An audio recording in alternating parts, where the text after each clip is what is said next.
This week, we're continuing Love and Other Historical Accidents by PacificRimbaud, otherwise known as Cap-e-zol-e de ven-e-re. Hi, readers. I'm Jordan. And I'm Katie. And welcome to Not Another Heroine, Season 2, the podcast where we break down the best and worst fictional heroines of any genre. Because that's what we do now. Want to see what's next on our TBR list? Subscribe to us on YouTube or follow us on Instagram for a sneak peek at upcoming content or to help us pick our next book.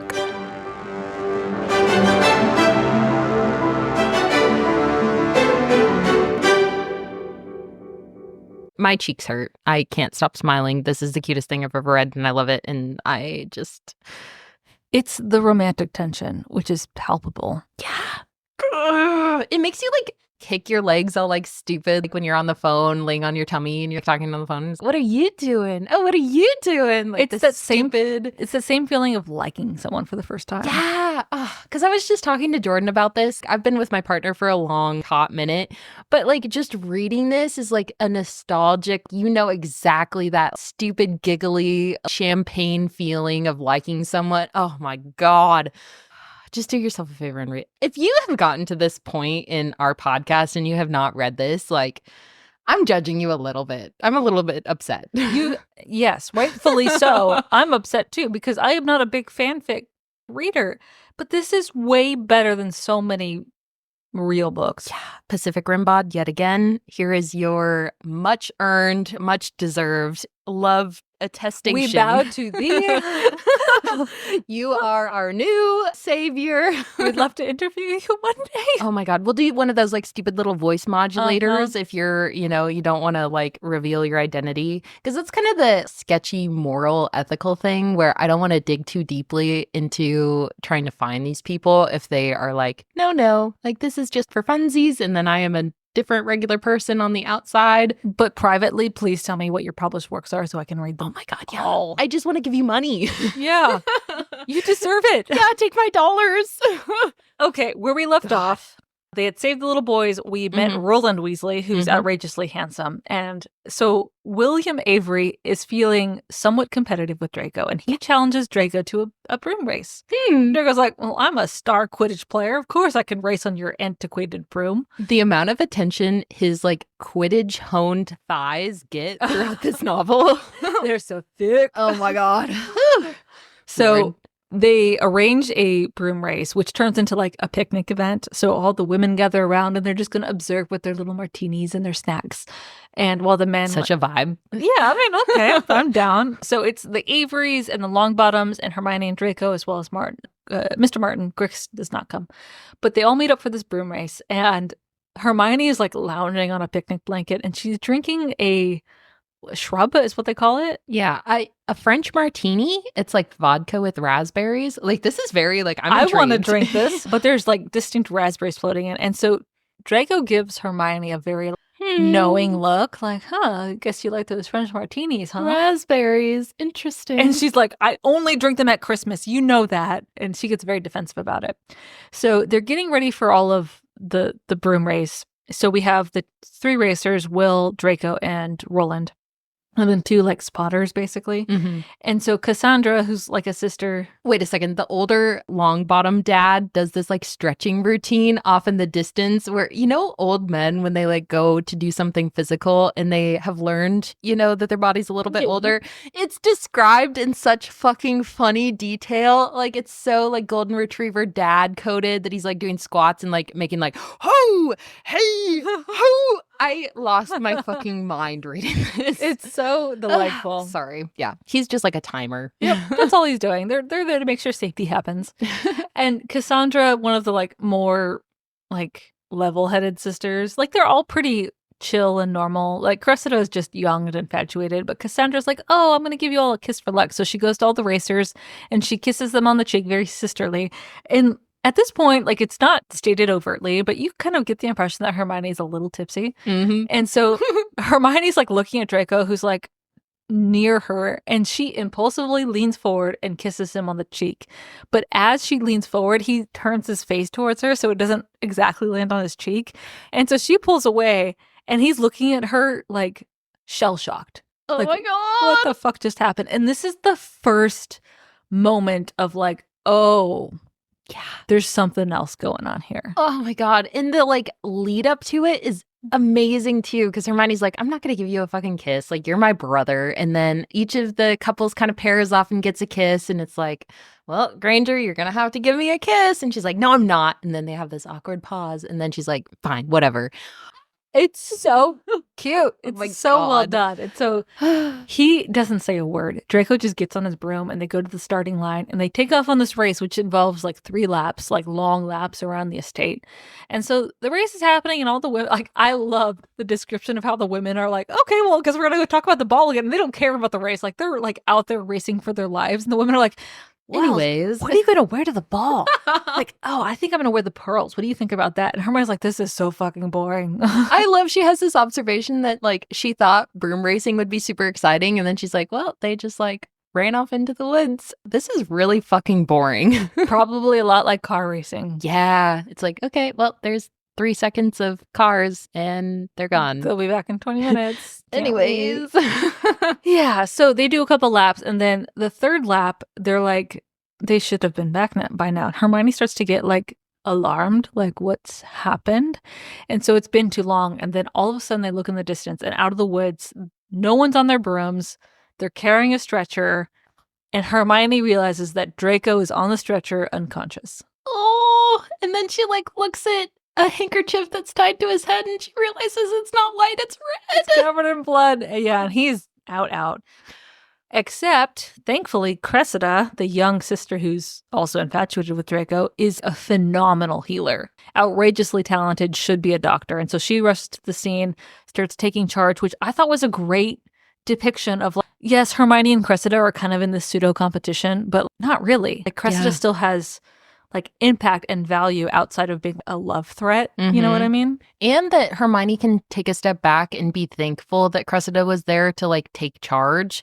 And I feel like it's also one of those moments that a woman character is written so well that she's not like snappish and like, you know, I'm in charge, let me like do everything. It's like quiet competence, and everyone's like, oh my gosh, thank you for like taking charge of this very stressful, traumatic incident. Like, it's always a guy that has that, but it was so refreshing that it's like, that's Cressida. And she's like 19. Yeah. And so she's like, oh, go to the village and get this doctor. Now, like, flew to London and get this doctor. Yeah. And so they get Draco back to the estate and he's recovering and everyone's taking care of him. And Hermione, this was such a great description of her reaction because she does not know what to do. And she is so overwrought with emotion and worry. Like, she can't think.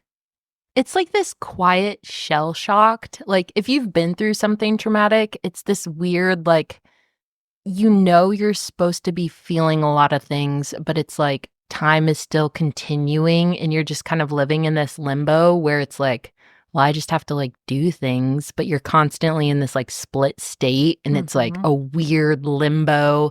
It's done so well. You can tell like the anxiety is underlying everything and all of her actions are kind of informed by it, but it sounds like she's just like doing whatever. Oh, God. So well written. After all the healers arrive, treat Draco, and they're like, well, we hope he's okay, but we don't know what's going to happen. And then the traumatizing, like, if he wakes up, he might be who he usually is. He might be, like, completely disabled. And her mind's just like, as long as he wakes up. Like, so at the end of this particular chapter, which is called The Race, we get another flashback memory from Hermione. So well done because it's these little tidbits, and the flashback we get is about the French martinis that Hermione was drinking at the Ministry Christmas party. Oh my God. So the Ministry Christmas party has kind of culminated. They've gone off to a bar somewhere nearby. It's packed. It's hot. It's that like sweaty kind of like everybody too close, but everybody's having a good time. Hermione is obviously on her like 4th or 5th drink and she's like sitting close to Draco and she's writing on a little like drink napkin about something that they've been, you know, fighting about with their work. And she's like, no, I'm pretty sure that this is it. And they're just, you know, shuffling closer together. She like her knees are like in between his legs and like you can feel the tension. It is so, and you can tell he's trying not to, he knows she's drunk. He's trying to keep his distance and like, and then there's like the description of the flashing Christmas lights, like changing his hair from like red to green to yellow to pink and then back.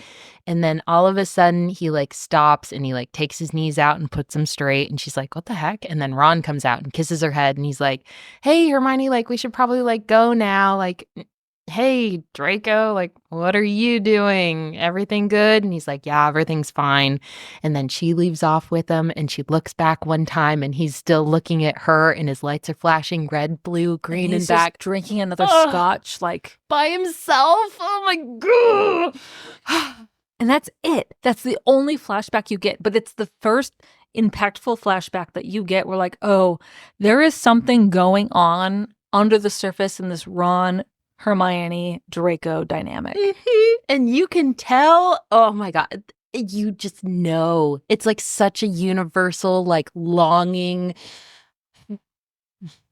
Oh, sorry. I'm in love with this. No, this flashback does not last very long, but what you get of it is enough to keep you going. Like you want to know more. Like you simultaneously want to live in the historical world, but also get more of the like contemporary interactions between Draco and Hermione. Anyway, so God, Hermione goes to Draco's room after all they leave, and she like crawls into bed next to him and sleeps next to him. She's bawling, like holds his hand and is like sleeping on top of the covers next to him, is just begging him to like stay alive. But it's this like, she feels stupid about doing it, but she's like, you dumbass, like you need to fucking wake up, you brat. Like everybody's fawning over you, like, okay, cool, it's done, like just wake up. But it's this like tearful, you know, And then meanwhile, Mr. Grix and Martin give Hermione a potion and they say like, hey, don't tell the healers about this, but this will help Draco like remember and recover and everything, so please give it to him secretly. Because I don't think we touched on it, but Martin, like in his past, was a well-renowned kind of crazy eclectic potioneer who like wrote all of these crazy, you know, whatever books and is well known, but he's kind of a recluse. And so he's like, here you go. Here's all these potions. Like, I don't know what's in it, and I think it works, but give it a try.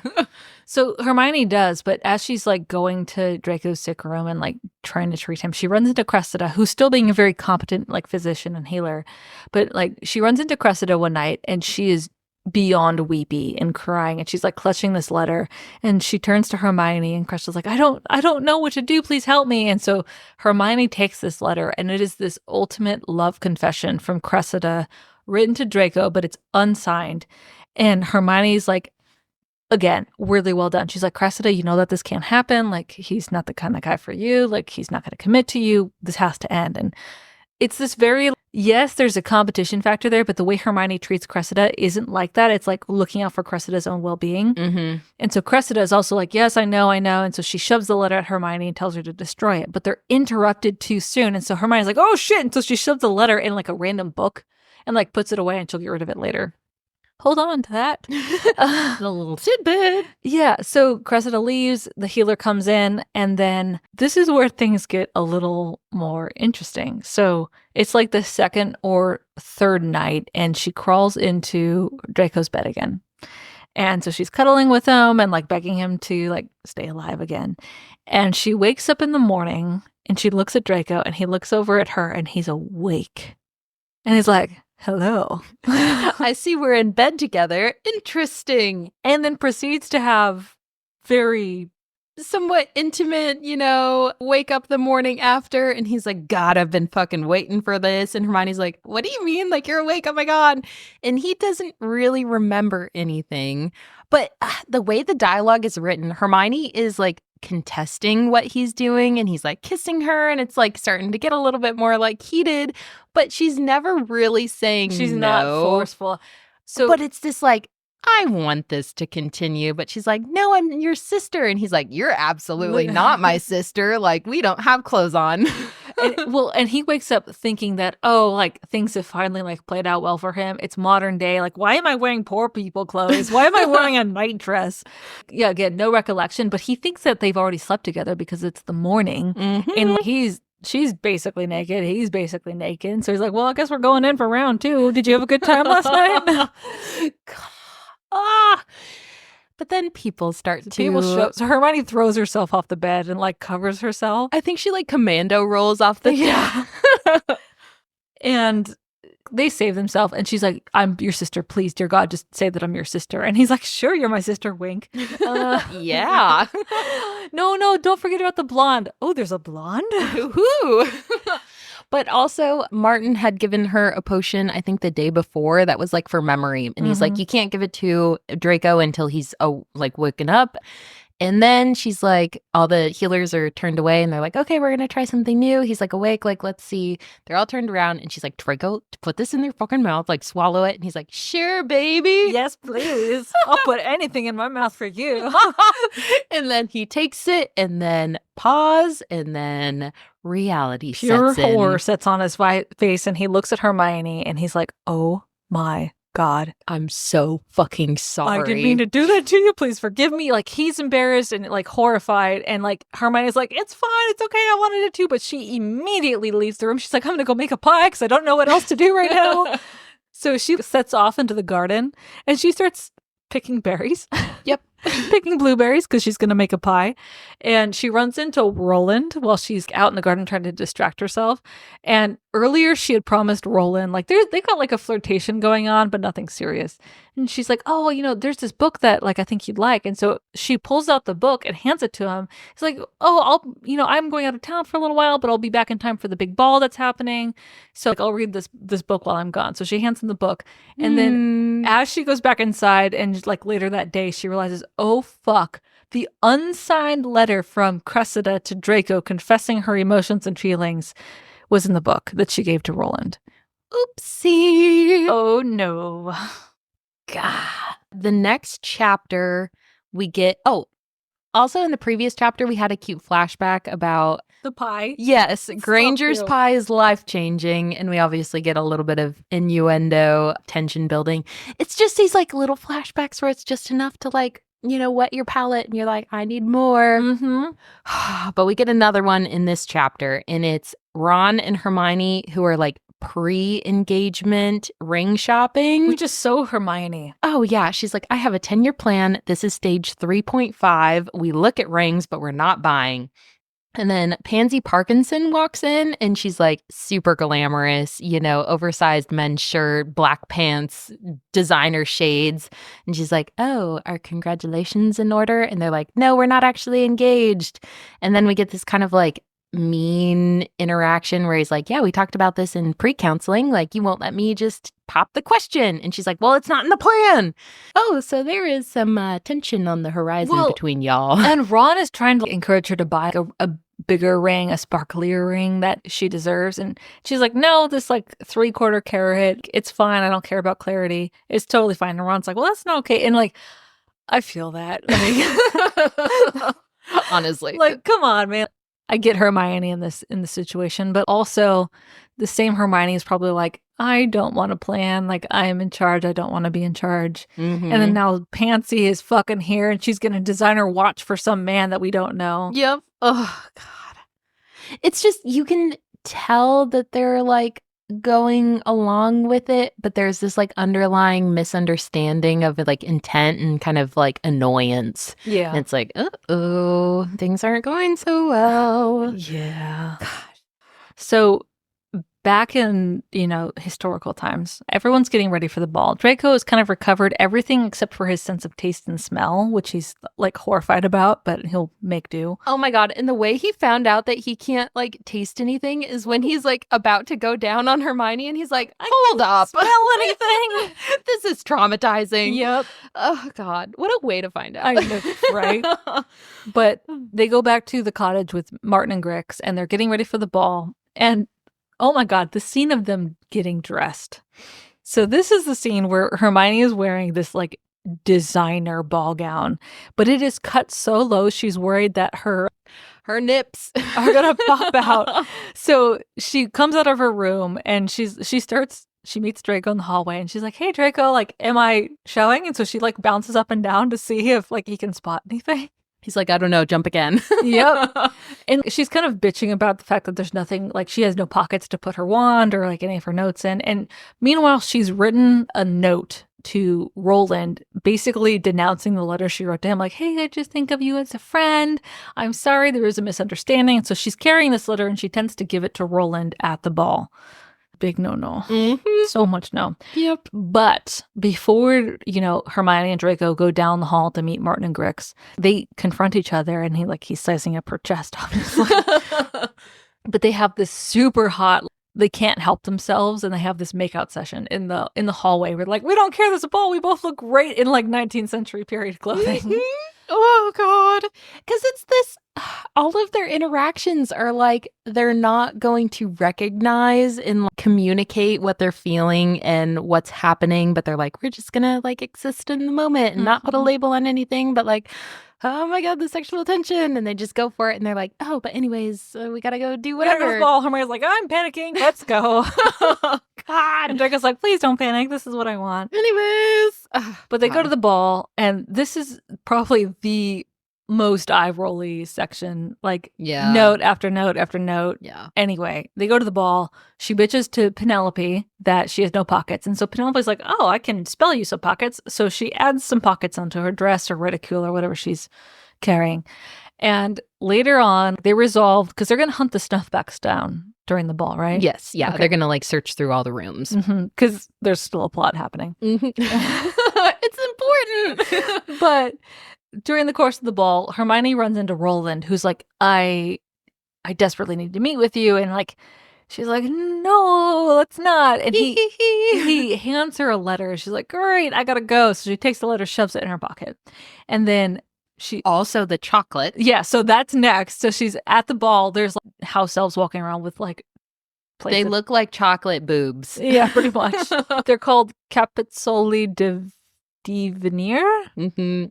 Nipple of Venus. Pretty much. So, but Hermione doesn't know the translation. She's like, oh, well, when Draco recovers his sense of taste and smell, he's going to want to try these chocolates. So I'll get the recipe for him, which I thought was so sweet. Because he's like lusting over these sweets. He's like, fucking kill me now. I can't eat these. And she's like, it's fine. You're going to survive. And he's like, I'm not going to survive. So Hermione begs a house elf for the recipe. And so she gets the recipe and she writes, one of a host of ecstasies that await you, -H, and she intends to give that along with the recipe to Draco. So she runs into Draco, who also is like trying to dodge Cressida, who is basically after him and trying to confess her feelings. So Hermione goes to Draco and says, here, I got you this recipe. And he takes it and puts it in his pocket, right? But this is where it gets confusing, because there's another letter from Cressida. Yeah, there's a fourth one. Oh, meet me underneath this like magnolia tree so we can have a moment alone, so I can confess something to you, etc. So she realizes that the pocket is actually interconnected and it's not two separate pockets, but one. And she's like, it's a fucking hoodie. And then Roland is like, what's a hoodie? And she's like, it doesn't matter, but there's a bunch of notes that are out to people who should not be having them. I had to write the note scheme. So here it is in order. Okay. Hermione wrote a letter to Roland rejecting him. Yes. At the ball, Roland gave Hermione a note saying, meet me in the garden. Yeah. Hermione wrote a recipe and a note to Draco. Cressida met Hermione with a note for Draco to meet her in the garden. So Cressida gave Hermione a note to pass to Draco. Yes. Sure. Okay. So I have no idea. So those are all the notes. There's 4 notes in total. So what had actually happened was, instead of Hermione giving Roland her rejection note, she ended up giving Draco her rejection note. Ah, I remember that now. Oh my God. Yeah. And instead of giving Draco the recipe for the chocolates, she gave Draco Roland's letter to Hermione inviting her to meet him in the garden. Yes. So Draco got that and passed it to Cressida. So now Cressida thinks Draco wants to meet her in the garden. Yes. And Roland still is in love with Hermione because he hasn't gotten a rejection letter yet. Yeah, he got some other I love you. So Hermione mistakenly gave Roland the chocolate recipe. Yeah. And he's like, this is a little bit This is a little forward. presumptuous of you, but like it's I mean, I'm hot. on board, but you're kind of a slut. So all of this miscommunication aside, Roland confronts Hermione and says, I understand that your physical desires can be very overwhelming, but we need to take it slow. And Hermione's like, what the fuck are you saying? I don't like you that way. And meanwhile, as she's confronting Roland in the garden, a fight breaks out between William Avery, who has discovered that Draco supposedly requested that Cressida meet him in the garden. And Draco's like, I never requested, I just gave her a chocolate recipe. It's fine. So he gets punched. yeah, there's a fight that breaks out. There's lots of letters. Cressida's crying. Yeah. William calls Draco a cad, which, does that just mean like a manho? It's kind of. That's like a rake is like yeah, is that. But a cad is like someone who treats women like selfishly. Okay. Like uses and discards them like willy-nilly. A lot of accusations are thrown along, and then someone challenges someone to a duel, or is that later? That's later. Oh my god. Hermione breaks up the fight between William and Draco, and then they go back to the cottage. Everyone like quits the ball, and then like, this is exhausting. Yeah. What's going on here? But not before Penelope is like, fucking take this thing. And Hermione's like, what the fuck are you giving me? And it's the snuff box, which has been used as a like soap container, and it's like disgusting now. Yep, pretty much. And so Draco's kind of miffed at Hermione because Hermione handed him her rejection letter that she wrote to Roland. Draco thinks Hermione's rejecting him and all of like the physical tension that they've developed in the last few weeks. Oh, God. So they go back to the cottage, and eventually Hermione like goes to Draco's room and she's like, hey, I got the snuff box. Hey, also, I didn't mean that letter for you. That's for Roland. I still like you, but not really. It's this weird tension. Yeah. They don't ever talk about exactly what they're feeling. But then they talk about the snuff box and all its craziness. And it's like they have this little admittance, moment where they're like, well, I don't want you to sleep with the snuff box because what if it takes you in the middle of the night and then I can't find you? And the other one's, well, like, obviously that's a mutual feeling. Like, what if you pop out of existence and I can't find you? And so they mutually agree to just sleep in the same bed. But not in a sex way. They're very adamant, not in a sex way, just in a, I don't want you to disappear into the dinosaur era. Yep. It's very cute. It's adorable. So they spend several nights like at the cottage, sleeping together, not in a sex way. Until one morning they wake up together and like they both ended up under the covers at the same time. Oh, it's getting more physical. Like they almost basically have sex until. Yeah, because what is the scene? She like puts his like foot on. She puts her feet on his side and her feet are cold. And he's like, your feet are very cold. And like he puts his hand over her feet. Oh, maybe I'm thinking of a different one where she has her like tights on and she puts her foot on his chest and he's like, well, you're coming with me. And she like yanks him. And then all of a sudden they both realize that she does not have undies on. Oh, I think that might be the same.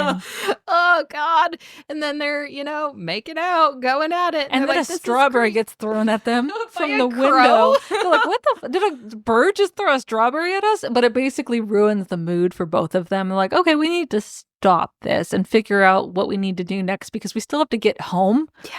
And like fix the time turner and figure out how this like snuff box badger is involved. They spend a couple days at the cottage trying to piece out this mystery, talking to Mr. Martin and seeing if he knows anyone who can fix their time turner. And he says, oh yeah, Professor Fucking. I love this misunderstanding. Because Draco's like, someone's going to have to spell this name for me. And then he's like, he's Dutch, like as if that explains everything. Yep. He's like, he's fucking a sheep. He's fucking the clown. But it's like Martin has some mad beef with this man. Yep. And yeah, Martin is quite pissed, but he's like, oh, fucking works at Oxford. I can't say it. And we can go see him and he might be able to fix the time turner situation. Mm-hmm. So they visit Oxford. Yeah. And that's a nice little detour. This is one of those scenes, like in retrospect, I think they didn't have to do this scene. This is kind of pointless. But we do get a very cute truth serum hallucination scene with Draco in the course of their visit to Oxford. Yep. Martin decides that he needs this truth serum so that he can tell when Professor Fucking is lying to them because they have mad beef about some like stolen research. And so Draco's like, I'll take a little bit too. And then all of a sudden, all of the jokes that Hermione's making, like, you scoundrel, like, I hate you. And he's like, oh, you're lying. So I did not understand how this truth serum worked until I went back and was writing our script notes for it. So essentially, Draco had this truth serum. He drank it, but it causes hallucinations. And the hallucinations are the indicator that if you're talking to someone, they're lying. So it's these flying birdie bots every flavored beans with wings. Like little potatoes. Yeah, and they appear next to the person who's lying. And so I think Hermione says to Draco, "You're the worst," which she says over and over and again. But there's no, all the little like lying hallucinations like appear around her when she says that. And Draco's like, the way that they describe how he experiences this moment, it's the dawning of happy realization, like a new morning. And he's like smiling all giddy and he's like, oh my God. And she's like, what are you talking about? He's like, you don't actually think I'm the worst. I think you like me. And then he's like, I have a few questions for you. And Hermione starts to panic like, oh, I am not ready to tell you about Ron. And then as a reader, you understand, oh, fuck, there's something going on with her and Ron that like even us as the reader don't know yet. But she is so anxious about disclosing it to Draco. She's like, this is not the time or place. So Hermione's like, nope, I'm fainting. So I also love the fact that they had earlier discussed how like the remedy for fainting was for a doctor to come in and give her an orgasm. Yeah. And he like lifts her up after she's fainted and they're like, oh my gosh, should we like call for a doctor? And he's like, absolutely not. We are not having any raunchy doctors come in here and give Hermione an orgasm. Like, stay away. And he carries her throughout Oxford and he's batting people off. He's like, go fuck off. You're not going to like. All these frat boys are like, who's that hot girl who's visiting Oxford? I'll help out. And he's like, fuck off. Oh, God. But yeah, nothing is really resolved except Professor fucking had a old school time turner that's already outdated. They're like, well, that's not really going to help us get home, except Mr. Barton stole it anyways. And he has this funny little like colonialism. I'm going to send it back to who it belongs to, which I appreciate. Yeah. But that's kind of the summary. It was a detour to Oxford. Like the detour's sole purpose was to have Draco take the truth serum and to have this cute little interaction with Hermione. But when they return to the cottage, Grix confronts them and he turns to Hermione. He's like, I think it's time for you guys to start going home. And so he hands her the repaired time turner. Like he's just been sitting on it the whole time. Also, Avery and Malfoy have a duel. Oh, yeah. So when they do return to the cottage, like Will Avery is like, you unspeakable cad, you have misled my woman. Like, I don't care if I like marry her or not. I just want what's best for her. But you better marry her, you evil man.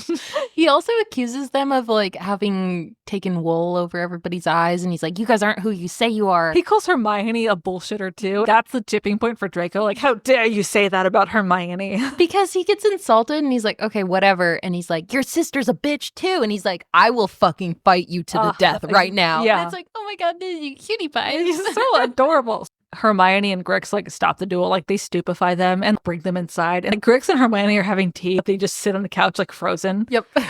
It's very cute. So when they do come to, Will and Draco are like, well, that was weird. And so Draco and Hermione end up explaining to Will Avery, like, hey, we're from the future. Our time turner got stuck. So yeah, and we're not brother and sister, by the way, so nothing to concern yourself about here. I love this scene because Draco had pulled Hermione onto his lap to like apply some kind of balm to his scratches. And like William's like eyeing them and he's like, so you guys are siblings? And he's like, no, we're coworkers. And he's like, that's how coworkers sit? Yeah, she's sitting in his lap, basically. Yeah, sure, coworkers. And then Hermione and Draco have this huge miscommunication, like outrageous. I think Draco like confronts Hermione like, hey, what are you doing here? Like, I like you, do you like me? But nothing so overt. And then Hermione says very, very cryptically, and please, readers, hold on to this line because it will punch you in the gut later on at the end. And she tells Draco that nothing has changed for her. And in the moment you think, oh, that's callous and heartless, Hermione, how could you say that? And he reads that as, oh, she thinks we're still coworkers and we're still friends. And so this forces Draco to backpedal 100%. He's like, all right, we need to scale this back. I will be your friend, but we can't be doing this sleep together, not having sex thing. It's really weird. But this also triggers the flashback. This is probably the most impactful flashback of the whole book. Yeah. It's also kind of heart-wrenching. Yeah. Because I feel like everybody's kind of like overheard something that they maybe didn't want to hear, and it kind of like cracks you a little bit. So this flashback is Hermione in her office at the ministry, and she's in the women's bathroom, and she's in a stall, and she hears two other women come in, and they're talking about like one of the women's like night befores where she had spent the night with a man, and as she's listening, Hermione realizes that they're talking about Draco. Heartbreaking. Because it's one of those where you thought you had something, and then you like hear that the other person like apparently wasn't feeling the same things that you were feeling, and then you're like, okay, this is fine. My heart's not shattered or anything. Well, in the context of the conversation too, they were also discussing how like Draco typically doesn't have women stay the night, and how he's very like commitment phobic, and how like it was actually pretty good. And Hermione's just unhappy, and so she resolved to like act as normal as she can. So then we flash, back to 19th century in the past, and everyone realizes that the snuff box is a time key, not a port key, but a time key, and it's a very like unstable one, and that the Accio curse that Draco wielded on it in the very beginning is the passcoded curse trigger to make the time key work. That's a lot to process. Yeah. Yes. Because the whole time turner plot thing is very overwhelming to digest, but I feel like it's a little bit more approachable when you're reading it, but it's also like very like, where am I? It's also clever that the author did the Hermione's flashbacks to modern day out of order, but like in the order, the sense that it makes the reveal of the point of these flashbacks the right way to do it. Yeah, it's like it matches the emotional like, not outbreak, but the emotional kind of like turmoil of the relationship, where you get the tidbits of like why it is what it is, and like why everybody's feeling.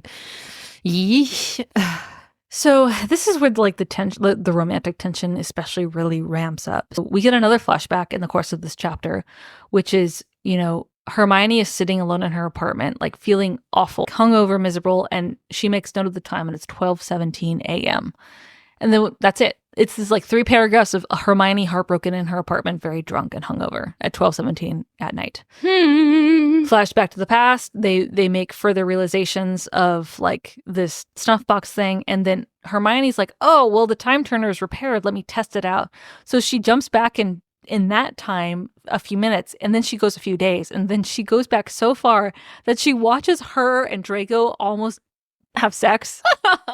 And she's sitting in the tree observing herself act really wantonly with Draco, and she's like, "Oh, I'm throwing myself at him." And as they're about to have sex, she's like, "Oh, fuck, no." So she takes the strawberry and throws it at them, breaking it up. I love that this is kind of a callback to the 3rd Harry Potter movie, where she has to throw a rock at herself to like get them to leave Hagrid's hut. Do you remember that? Yeah. Yeah. Oh, God. It was brilliant. Really well done. But Hermione's takeaway after watching these flashbacks, because she gets out of the tree and then Draco is there. Like, Draco had also time jumped to follow her. And Hermione is mortified because she feels as if she is throwing herself, her past self has been throwing herself at Draco. And he's just been kind of trying to act the gentleman and like be very casual about it. And she feels awful. Like she's been leading him on, and that she's giving him the wrong signals, and that he's just trying to be a good guy. It's just so heart-shattering, because it's like, if you guys just would have a moment of confidence and just admit how you're actually feeling. But it's so compelling too, where you're like, oh my God. It's the tension is insane. She comes back and she says, "Hey, Draco, like, I owe you an apology. I'm sorry for the mixed signals I've been giving you." And he's like, "No, actually, I owe you an apology. I understand you're just trying to be friends. Actually, I'm going to go to France for a year. I've accepted a professor gig at the school there, and when I get back, things will be back to normal." And she is distraught over this. In tears, can barely function. And then we get another flashback. Yep. And it's this flashback hurt. All of these are the emotional turmoil and hurt you feel, it's just like back to back. There is no remorse. She's like, you're going to feel the whole range of human emotion, and you're going to suffer, but you're going to be happy about it. Hermione is in her apartment at night. It's like 9 o'clock at night, and Ginny shows up. And she's like, "All right, we're going out. I know, like, you guys are being very amicable." And we're like, "Okay, well, apparently this is the day that Ron and Hermione broke up. So Ginny shows up to take Hermione out to a party to relieve her of her like worries and stuff. And so she puts Hermione in a very sexy, clingy silver dress that reveals everything. She does her makeup, does her hair, and then and Ginny takes her to Theo's mansion, Theo's birthday party, and it's the Playboy Mansion. Basically. They show up there and like everyone's like, oh shit, Granger's here. Like, what the fuck is going on? Like, you look like walking sex. Hot. And so she goes to the bar. She has 3 drinks and she's like, where's Draco? Like, is he here? Like, well, he's here, but please don't talk to him. And so she's wandering around the mansion trying to find Ginny.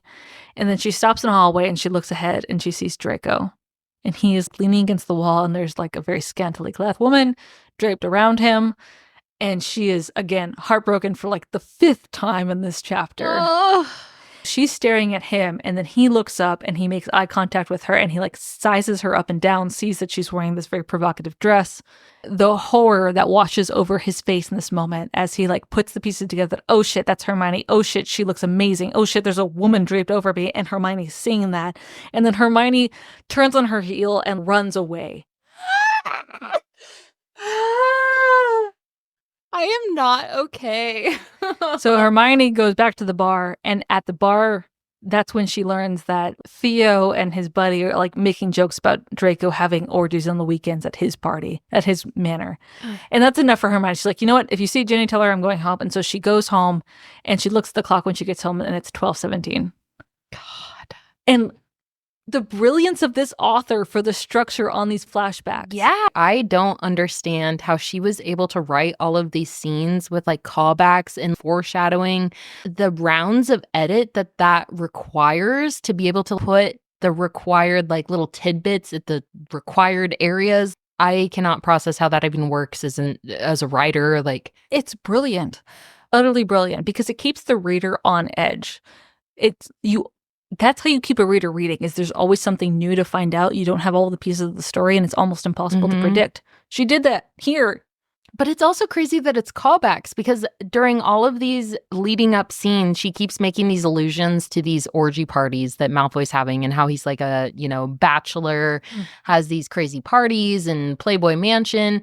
And he never like says that's not true, but it's always like, what are you talking about, like Granger? But then it's like, you have to wait until the like 75-80% mark to like realize why she keeps saying it. And it's like she didn't actually hear it from him, she heard it from someone else. And then, oh god, just the forethought required to do that. PacificRimbaud, again, I love you. Yes, this is an homage to your writing style and your brilliance in plotting this. So, sometimes part 2 is like the draggy part of the book. I'd say this is the most exciting. Yeah, because there's just so much that happens. Yeah, so we'll have one more part to close out Love and Other Historical Accidents. So please read this. I know. Archive of our own. Go there, download it. Enjoy it. It's great. Have a fun, cute little leg kicky moment. From our shelf to yours. We'll see you on the next page.